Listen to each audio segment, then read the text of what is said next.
everyone to Module 3, where we are going to talk about using and calibrating a food grade pH tester. Now, for those of you who have thought about making your own recipes, you enjoyed the last segment where we spoke specifically about the 3 pillars of home canning, acidity being one, and I've piqued your curiosity at how to go about understanding the overall pH of a particular recipe. A food grade pH tester is going to be perfect in your home kitchen. Now, for me, when I create recipes to publish to the public, I take and I use something that's quite a bit more in depth and a much, much more expensive tool to get down to, almost exact. Whereas a food grade pH tester for the home is going to be, I think, plus or minus 0.01 of accuracy. Now, I'm not saying that you have to race out and get this highly accurate tester as I do as a business. Back about 10 years ago when I purchased it, it was roughly $300. I looked and nowadays it's closer to $5. The reason I'm showing it to you is because the principles are the same. Even if you have a smaller $40 pH tester that you can use at home that's for food grade use. Now, the food grade use pH tester for home that I use it in my kitchen. I keep it handy. It's in my drawer. If I want to just quick get a visual of, okay, what am I working on? Where is this level? This comes in handy, and this is by Hannah Instruments, and you can get it on Amazon. And no, I don't get paid to tell you that. The other is made by Oakton. This is a, I guess you could say Eurotech Instruments, much higher end, more so for the food industry, more so for commercial use. But one thing I want you to pay attention to is the amount of the time put into the calibration is still the same. So with the higher end and the much heavier use, I have large containers of the buffer solution to make sure that my instrument is precise. You get that same thing with the smaller home version by Hannah Instruments, whereas they make sure they give you the instruction to keep track of and calibrate properly your tool. Another thing I appreciate is the depth they go to at the level of instruction. So if you're getting this food grade pH tester and you want to use this at home, it doesn't leave you hanging. It takes you step by step, and its use is quite simple. So we're going to use that one because that is what you're going to probably be using in your home yourself.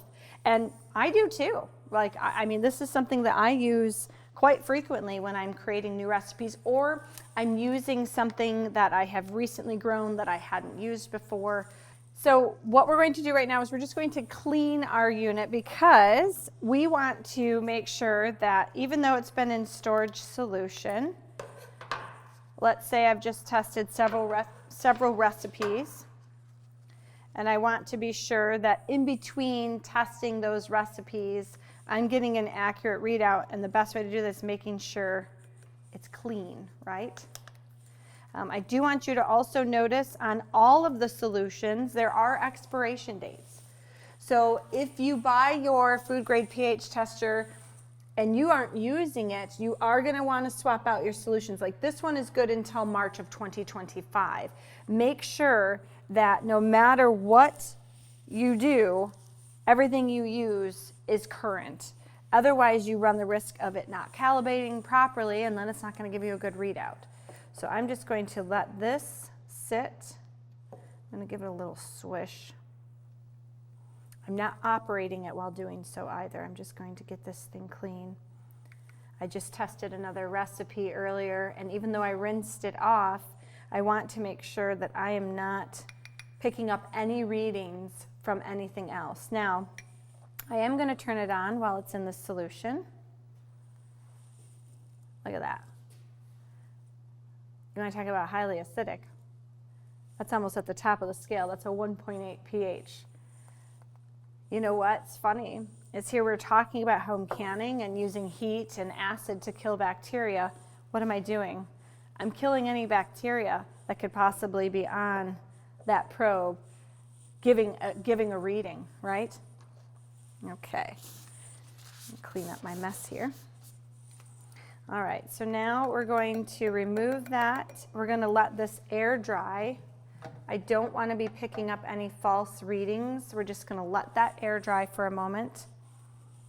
What I also will do, and you're welcome to do this as well, to remove any moisture that might have been trapped in there, just press that on there. It'll naturally pull, the paper will pull some of that moisture out. So that way we're not getting the solution as a reading. You may also then rinse it under the tap. And doing so will provide you with a reading of your pH level of your tap water. Tap water should be neutral. It should be at 7, right? But depending on where you live, what minerals are in your water, whether it's well water or softened water using salt, that is going to be the indicator, right, for the overall pH. It's quite fascinating. Before you know it, you're going to be running around your home testing different stuff. You know, I started testing my vodka. I wanted to know what that pH was. I wanted to know what my, I have reverse osmosis, and that is run through a separate filter. I wanted to know what that pH was. It's quite fun, actually. All right, so I have this probe dried. I'm now going to shut it off.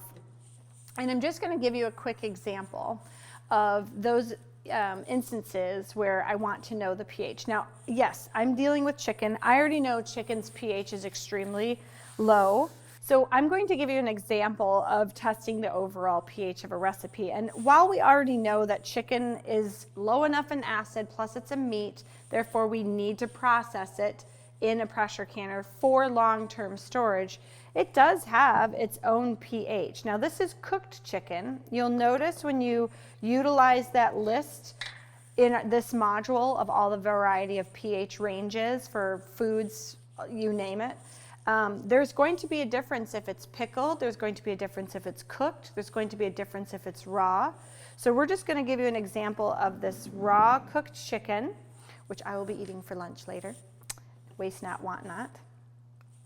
We're going to turn on the pH tester, and we're going to just gently insert it into the liquid and wait for a reading. We are now at what, 6.0?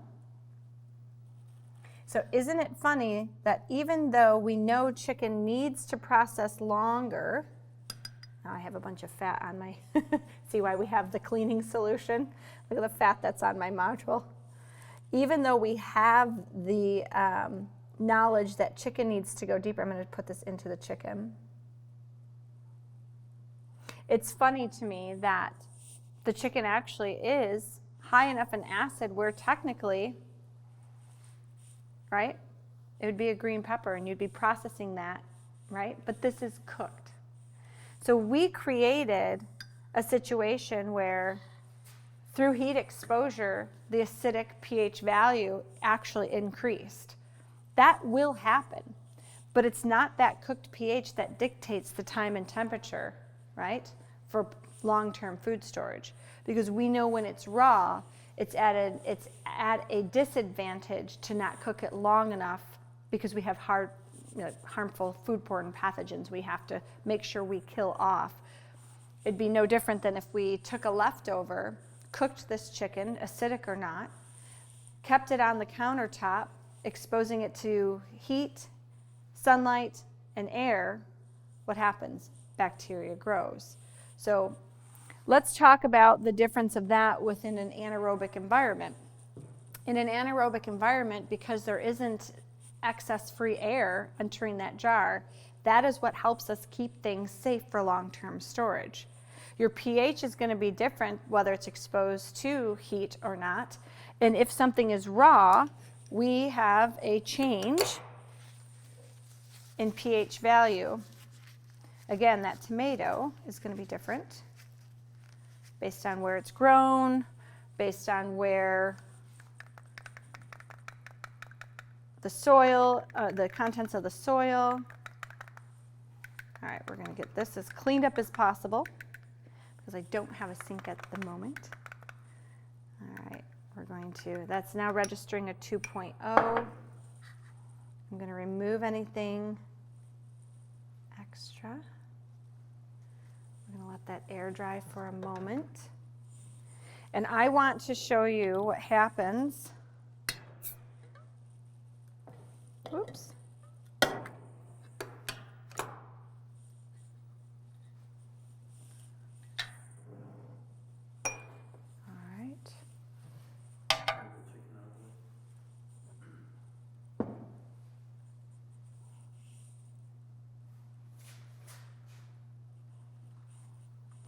After cooking and processing this recipe, which is the basil diced tomatoes, we're now at a 4.2. So what did we accomplish with the heat and the added acid? We got it more than where we needed it to be below that 4.6 threshold. Ultimately, what matters is where is that pH value prior to, not afterwards. I'm just showing you some fun ways in which you can test the pH within your home. All right, one more time. I'm going to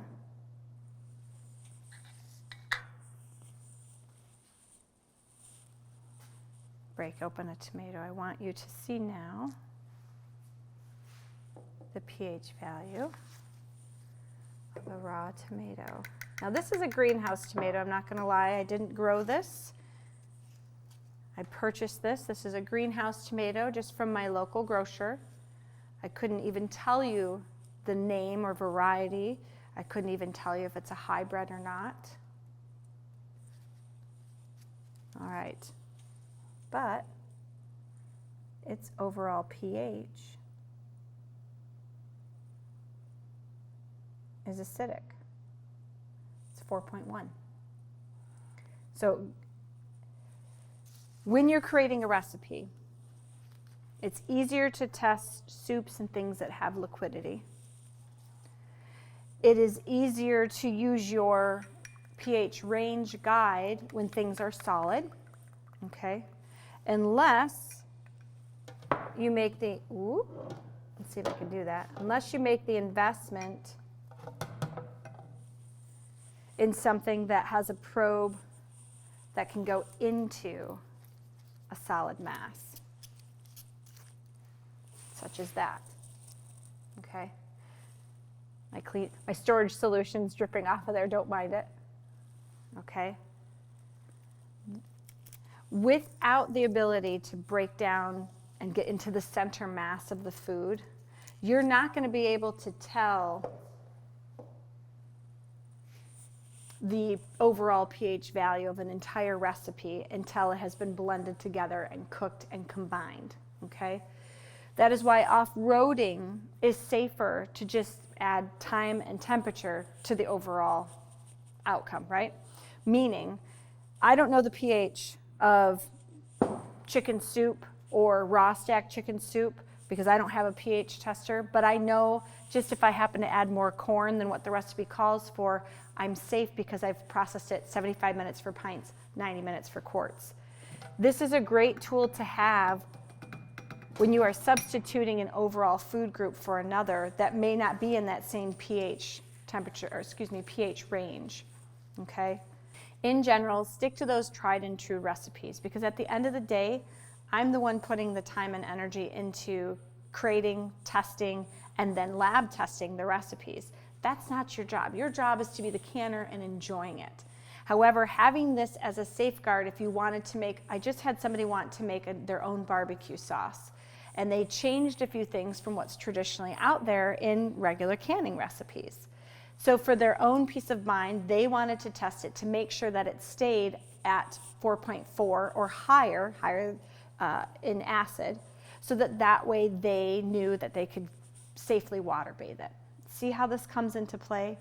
There's not a, without using a lab, there really is not a way or a high-end tool to determine all of that science and math on your own. I guess that's where we start trusting those that are, putting the time and energy into it.